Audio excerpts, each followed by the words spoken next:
அவராலே இந்த நாள் இந்த நிகழ்ச்சி வழியாய் உங்களை மீண்டும் சந்திப்பதிலே மிகுந்த சந்தோஷம்.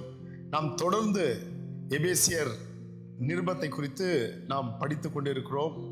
எபேசியர் 4ஆம் அதிகாரத்திலே நாம் பார்க்கிறோம், தேவன் நம்மை அழைத்திருக்கிறார். அந்த அழைப்புக்கு நாம் பாத்திரவான்களாய் நடந்து கொள்ளணும், அதுக்கு தகுதியானவர்களாய். பாருங்க, என்ன தகுதி? தேவன் எதுக்காக நம்மை அழைத்தார்? நம்முடைய குமாரனின் சாயலாக மாற்றும்படி. இதுதான் தேவனுடைய முழு நோக்கம், முழு சித்தம். அவருடைய பிளான் என்ன? இந்த பூமியை அவர் சிருஷ்டித்து அவர் தமது சாயலாக மனுஷனை அவர் சிருஷ்டித்தார். அந்த மனுஷனை தன்னோடு இழுத்து கொள்ளணும், தன்னோடு சேர்த்து கொள்ளணும். அதுதான் தேவனுடைய முழுமையான பிளான். இப்பொழுது அந்த மனுஷனோடு அவர் தங்க வேண்டும், அவனை மாற்ற வேண்டும். அதுக்காக தான் இயேசு கிறிஸ்து இந்த பூமிக்கு வந்தார், ரத்தத்தை சிந்தினார், அவர் விலை கொடுத்தார், அவர் மரித்தோர்ந்து எழுப்பி பரிசுத்த ஆவியானவரை நமக்கு கொடுத்தார். இந்த கிறிஸ்துவின் ஆவியானவர் நமக்குள்ளே வாழ்கிறார், வாசம் செய்கிறார். எதுக்காக அப்படின்னா, உங்களை என்னையும் அந்த அழைப்புக்கு பாத்திரவான்களாய், நம்மை கிறிஸ்தவர்களாய் மாற்றும்படி, கிறிஸ்துவை போல மாற்றும்படி நாம் அழைக்கப்பட்டிருக்கிறோம். அதுக்காகத்தான் அழைக்கப்பட்டிருக்கிறோம், தெரிந்து கொள்ளப்பட்டோம். இங்கே வேதம் சொல்லுகிறது, ஆண்டவர் அவருடைய குமாரனுடைய பற்றும் விசுவாசத்திலும் அறிவிலும் ஒருமைப்பட்டவர்களாகி கிறிஸ்துவினுடைய நிறைவான வளர்ச்சி. எந்த வளர்ச்சினா? கிறிஸ்துவினுடைய வளர்ச்சி, நிறைவான வளர்ச்சி. அளவுக்கு தக்க அந்த அளவுக்கு, அந்த மெஷர்ல நாம் வளர வேண்டும்.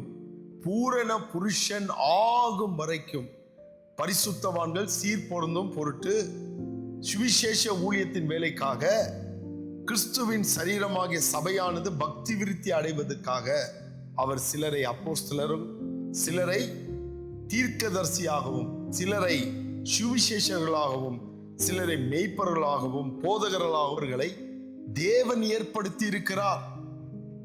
எதுக்காக ஏற்படுத்தி இருக்கிறார்? நாம் சீர் பொருந்தும்படி, நாம் வளர்ச்சி அடையும்படி, நாம் அவருக்குள்ளே வளரும்படி தேவன் இப்படி அவர் தெரிந்து கொண்டிருக்கிறார்.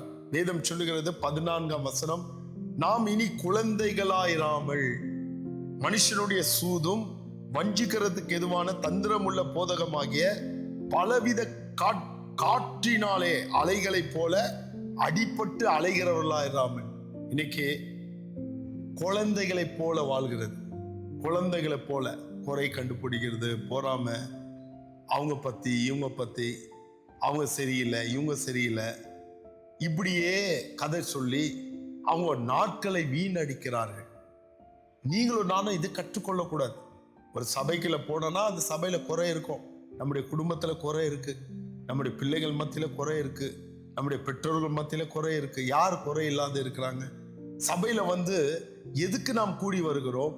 பக்தி விருத்தி உண்டாக்கும்படி, நான் கிறிஸ்துவினுடைய நிறைவிலே வளரும்படி, அந்த அன்பு அகலம் நீளம் உயரம் அதை அறிந்து கொள்ளும்படி, நீங்களும் நானும் கிறிஸ்துவை போல மாறும்படி, ஒருவரை ஒருவர் அன்பு கூறும்படி, ஒருவரை ஒருவர் மன்னிக்கும்படி, இதெல்லாம் கிறிஸ்துவினுடைய குணம். இதுக்காகவே நாம் கூடி வருகிறோம். அப்போஸ்தலர்கள், தீர்க்கதரிசிகள், சுவிசேஷர்கள், போதகர், மேய்ப்பர்களை வைத்து தேவன் நம்மை சீர்பொருந்தி, நம்மை வளர்த்து, நம்மை அவரை போல மாற்றி கொண்டிருக்கிறார். இந்த அறிவு அநேகருக்கு இல்லை. அதனாலதான் வேதம் சொல்லுகிறது, நாம் இனி குழந்தைகளாயிராமல். நீங்களும் நானும் குழந்தைகள் அல்ல, புத்திரர்கள். வேதம் சொல்லுகிறது, குழந்தைகிட்ட எந்தவித அதிகாரமும் கொடுக்க மாட்டாங்க. எவ்வளவு பெரிய ராஜா வீட்டு பிள்ளையா இருந்தாலும் குழந்தைகிட்ட பணத்தையோ சாவியையோ நகையோ பொருளையோ பெரிய விலையேறப்பட்ட பொருட்களையோ கொடுக்க மாட்டாங்க. ஏன்னா அது குழந்தை, அதுக்கு ஒண்ணுமே தெரியாது. இன்னைக்கு கிறிஸ்தவர்கள் அநேகர் குழந்தையா இருக்கிறபடினாலே அவர்களுக்கு இந்த மூல உபதேசம், தேவன் நம்மை ஏன் அழைத்தார் என்ற அறிவு இல்லாமையே போகிறது. தேவ பிள்ளைகளே, நீங்கள் நான் குழந்தை அல்ல. வேதம் சொல்லுகிறது, எவர்கள் தேவனுடைய ஆவினால் நடத்தப்படுகிறார்களோ அவர்கள் தேவனுடைய புத்திரர்களாய், புத்திரர் என்றால் அதிகாரம் பெற்றவர்களாய், அதிகாரம் உடையவர்களாய் இந்த பூமியில இருக்கிறார்கள். நீங்களும் நானும் அந்த அளவுக்கு வளர வேண்டும். குழந்தைகளுக்கு ஏற்றதை ஒழித்து விட வேண்டும். நாம் குழந்தைகள் அல்ல, நாம் வளர்கிறவர்களா இருக்க வேண்டும். இந்த வார்த்தையை நீங்கள் தியானம் பண்ணுங்கள். நாம் குழந்தைகள் அல்ல, நாம் வளர்ச்சி அடைய வேண்டும். கிறிஸ்துவுக்குள்ளே நாம் எப்படி வளர்ந்து இருக்கிறோம், நம்முடைய வார்த்தைகள் எப்படி இருக்கு, நாம் மன்னிக்கிற சுபாவம் உடையவர்களா இருக்கிறோமா, மற்றவர்களுக்காக ஜெபிக்கிறவர்களா இருக்கிறோமா, தாழ்மை உள்ளவர்களா இருக்கிறோமா, இது எல்லாம் கிறிஸ்துவினுடைய நிறைவு. இன்னும் பேசிக்கொண்டே இருக்கலாம்.